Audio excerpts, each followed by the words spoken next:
आज हम इतिहास बुक का पहला लेसन है राष्ट्रवाद का उदय या अर्थात यूरोप में राष्ट्रवाद का उदय। तो सबसे पहले हम जो ना इसमें मैंने एक वीडियो भेजी थी आपको, उसमें एक एक अंक वाले थे। आज हम दो दो अंक के इसके जो ना क्वेश्चन आंसर कर रहे हैं। तो पहला जो क्वेश्चन है ये है, राष्ट्र राज्य का अर्थ बताइए। यानी राष्ट्र का जो अर्थ क्या है वो उसका जो ना हमें अर्थ बताना है।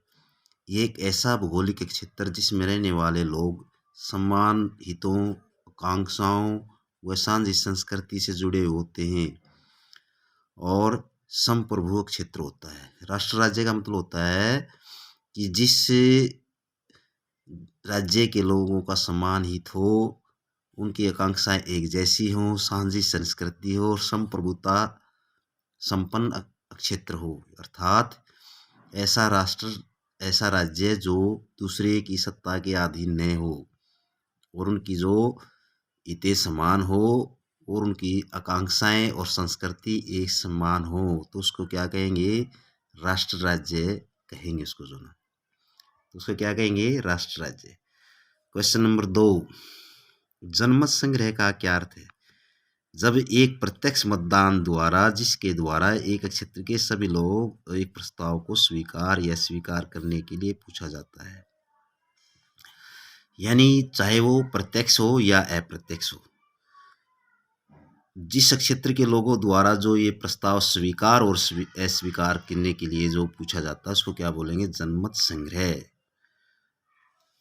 हम किसी भी मुद्दे पर जब वो लोगों से उसके बारे में पूछते हैं, चाहे वो प्रत्यक्ष रूप से हो चाहे अप्रत्यक्ष रूप से, उसको जनमत संग्रह कहलाएगा। उसके बाद है, निरंकुशवाद से क्या अभिप्राय है? क्वेश्चन नंबर 3 है, ऐसा शासन जिसकी सत्ता पर कोई अंकुश न हो, उसको क्या कहेंगे? निरंकुशवाद। चाहे वो सैन्य बल के पर आधारित हो, चाहे वो केंद्रीय शासन पर आधारित हो।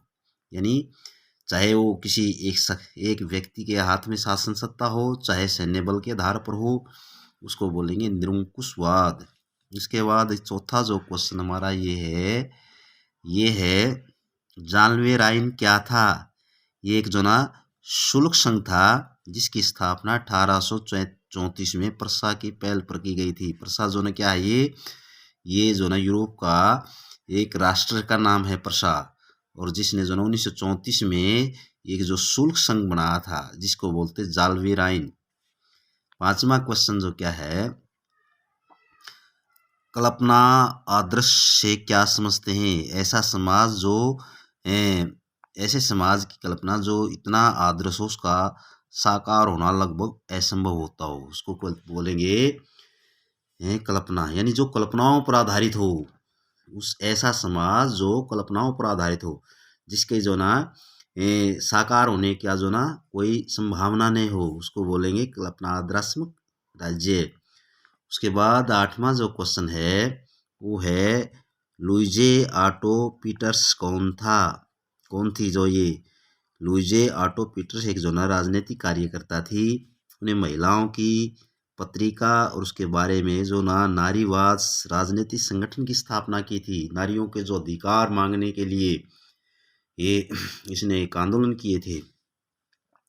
7वां जो है, नृप जातीय समूह से क्या अभिप्राय है? या नृप जातीय आप क्या समझते हैं? एक साझी नस्ल जिसकी संस्कृति, जिनका उद्गम एक समान हो, वो अपनी ऐसी एक पहचान बनाते हैं, उसको बोलेंगे नृप जातीय समूह। जिनकी साझी नस्ल हो, साझी जनजाति हो, साझी संस्कृति हो, जिनका जो उद्गम एक स्थान हो और उसी समुदाय वो अपनी जो ना समुदाय की पहचान करते हैं, उसको नरजातीय समूह कहते हैं। उसके बाद रूढ़िवादिता का क्या अर्थ है? वह एक ऐसा राजनीतिक दर्शन होता है जो कि जो हमारी परंपराओं पर आधारित होता है, जो पुराने रीति रिवाज हैं उन पर आधारित होता है, उसको रूढ़िवादी कहते हैं। फिर नारीवाद से क्या अभिप्राय है? स्त्री पुरुष को सामाजिक और आर्थिक राजनीतिक समानताओं की सोच के आधार पर महिलाओं का जो अधिकार हितों का बोध कराना ही नारीवाद है। अर्थात पुरुषों के साथ साथ महिलाओं को भी सामाजिक और आर्थिक राजनीतिक अधिकार जो ना जब महिलाओं को दिए जाने की आवाज़ उठती है तो उसको जो ना नारीवाद कहलाते हैं, यानी पुरुषों के समान महिलाओं को भी अधिकार मिलने चाहिए। तो उसके बाद वेलकर कौन था? कार्ल वेलकर कौन था? कार्ल जोनेकिए था उदारवादी नेता, और वो जो फ्रैंकफर्ट संसद का एक निर्वाचित सदस्य भी था। एक जो ना क्या था? उदारवादी, जो स्वतंत्र विचारों का व्यक्ति होता है उसको जो ना उदारवादी राजनीतिज्ञ कहते हैं। उसके बाद जो क्वेश्चन है हमारा ये आगे है क्वेश्चन। उदारवाद अर्थात लिबरलिज्म से क्या अभिप्राय है? उदारवाद जो अंग्रेजी में कहते हैं इसको लिबरलिज्म, जो कि लैटिन भाषा के लीबर शब्द से बना है, जिसका मतलब होता है आज़ाद। अर्थात जो वर्गों के लिए उदारवाद का अर्थ है कि व्यक्ति के लिए आज़ादी और कानूनों के समक्ष सबकी बराबरी हो, अर्थात सबके लिए आज़ादी हो और सभी के लिए जो कानून सम्मान हो, उसको जो ना राजनीतिक रूप से उदारवाद का नाम दिया गया है। उसके बाद जो हमारा क्वेश्चन है ये 12वां जो क्वेश्चन है, विचारधारा से क्या अभिप्राय है? एक विशेष प्रकार की सामाजिक और अन्य दृष्टि की ओर से इंगित करने वाला, इकट्ठे करने वाला विचारों के समूह को विचारधारा कहते हैं। मान लो कोई एक विशेष प्रकार का, चाहे सामाजिक हो, राजनीतिक दृष्टि रूप से हो, अगर हम इन विचारों को एकीकृत करते हैं, इन एकीकृत समूह को जो विचार इकट्ठे किए गए हैं उनको कहेंगे विचारधारा। क्वेश्चन नंबर 13 है, रूपक शब्द का अर्थ होता है ये किसी जो ना अमूर्त विचार जैसे स्वतंत्रता है, मुक्ति, ईर्षा, लालच है आदि को किसी व्यक्ति या किसी प्रतीक द्वारा दर्शाया जाता है, उसे रूपक कहते हैं। यानी ये चीजें जो ना किसी जो ना विचार के माध्यम से किसी व्यक्ति के द्वारा जो दर्शाई गई हैं उसको रूपक कहते हैं जना। उसके बाद 14वां जो क्वेश्चन है वो ये है भाई, रेड शर्ट्स कौन थे? जेसुसेप गैरिबाल्डी ने इटली में एकीकरण की प्रक्रिया के लिए दक्षिण इटली की ओर एक अभियान चला था, दक्षिणी इटली में, और 1000 लोगों का ये अभियान था। और इसमें जिन जिन लोगों ने भाग लिया था उसी अभियान में भाग लेने वाले जो स्वयंसेवक संघ के जो सदस्य थे उनको रेड शर्ट के नाम दिया गया था। यानी इटली के एकीकरण की जो प्रक्रिया में जो दक्षिणी इटली में कि अभियान चलाया गया था, और इस अभियान में हजारों लोगों ने अपना योगदान दिया था, और उन्हीं योगदान दिए गए स्वयंसेवक के सदस्यों ने को ही रेड शर्ट के नाम से जाना जाता है। उसके बाद ये हमारा जो 15वां क्वेश्चन है, 15वें क्वेश्चन में कहा 1930 की क्रांति के फ्रांस का क्या प्रभाव पड़ा?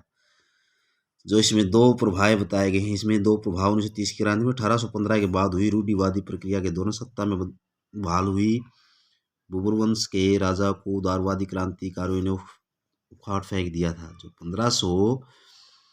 1815 के बाद जो रूढ़िवादी प्रवृत्ति के जो बूर्बन वंश के जो राजा थे उनको जो ना उदारवादी क्रांतिकारियों ने फेंक दिया, जो ना उखाड़, यानी उनकी सत्ता समाप्त कर दी थी। जो रूढ़िवादी विचारधारा के थे ये जो 1815 के बाद, और इसको समाप्त कर दिया गया था उदारवादी क्रांतिकारियों ने।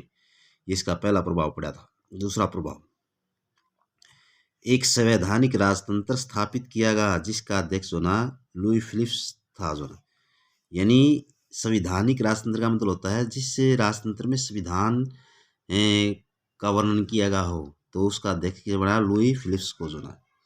ये हमारे जो ना उसके बाद ये हमारे 15 क्वेश्चन थे। उसके बाद है ये पिकेटिंग शब्द का क्या अर्थ बताइए?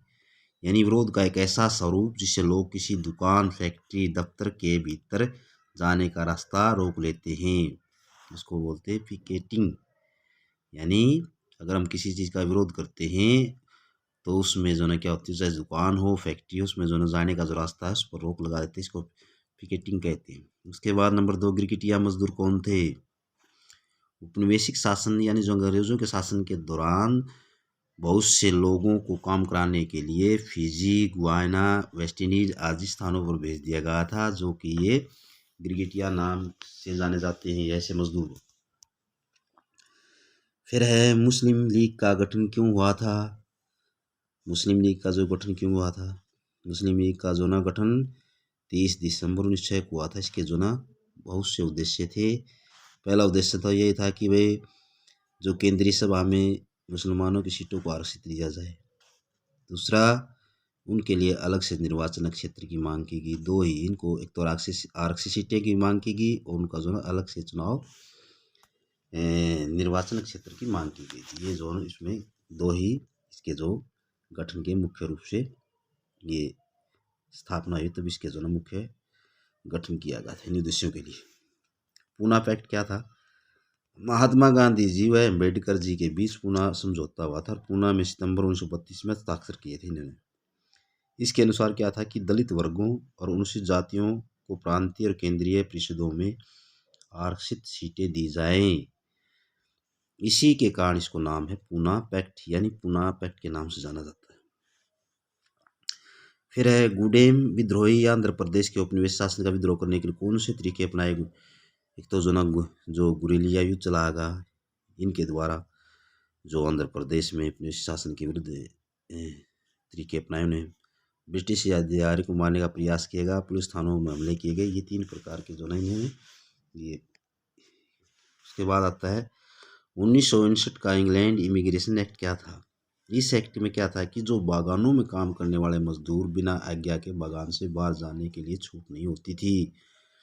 उनको जो ना बिना आज्ञा मुश्किल से जो ना कमी मिलती है। यह उन्हें जाने के लिए बहुत सी जो ना बहुत मुश्किल से आज्ञा मिलती थी। जो ये हमारे जो क्वेश्चन दिए गए हैं ये इनको ये अच्छी तरह याद करना है।